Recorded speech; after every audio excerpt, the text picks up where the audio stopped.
MAC address.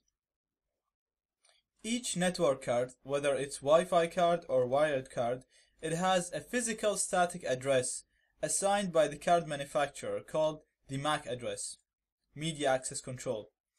This MAC address is actually written on your card and it's physical, so it never changes. For your card, for your specific card, for example, for your Wi-Fi card, it will never change. It will always be the same.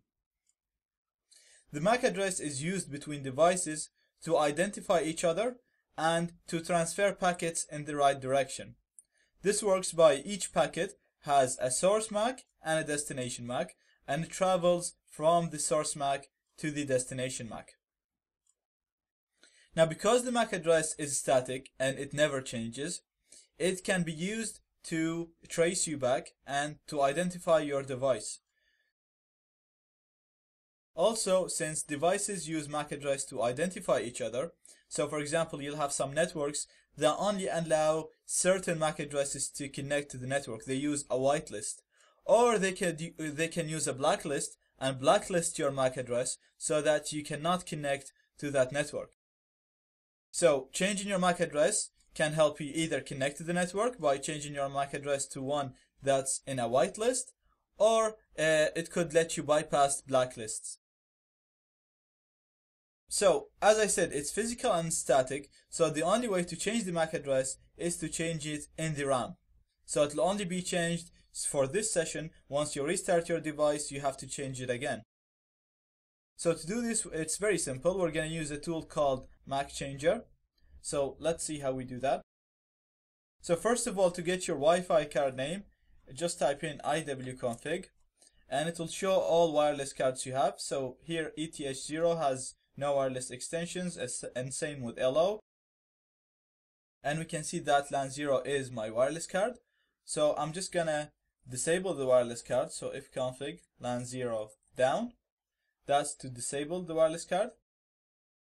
Now we're going to change the MAC address. We're gonna use a tool called MAC Changer. So always with these tools, it's always a good idea to look at the help. So if you just go on MAC Changer, help, we'll see all the options that we can use with this tool. So you can use help and version to show the version, and help, show to show your current MAC address, E, so that it doesn't change the vendor bytes, it doesn't change the manufacturer of the MAC address. So another is just to try a random vendor MAC of the same kind. A is just to set a random vendor here, the capital A. P will reset to the original permanent MAC address. So if you change your MAC address and you want to use the old one, you can use P. Or will just give you a random MAC address, and L will just print the non-vendors that you can use. And M, actually, it'll help you pick your own MAC address. So you can, if there is a whitelist, and I'll show you how you can see all connected devices. So if your target network, you can see there's, for example, 3 devices connected, and this network only allows these 3 devices connect. So you can just take one of those MAC addresses and change it and use it yourself, and then try to connect, and it will allow you to connect. So let's see how we change the MAC address. We're going to use MAC Changer again, and I'm just going to use random to set up a random MAC address, and then we'll put the device name, which is LAN0. So very simple, MAC Changer random LAN0. You can use the M to specify your own MAC address if you want.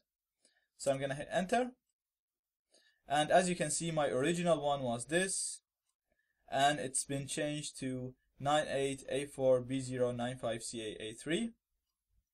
Okay, so now our wireless card is ready and we've changed its MAC address. Now we need to enable it again because we disabled it by typing ifconfig LAN0 down. So we'll do the opposite. We're going to do ifconfig LAN0 up. And that's it. The card is enabled and its MAC address has been changed. Let's just have a look on it. If you type in ifconfig LAN0, now we can see the new MAC address showing up in here.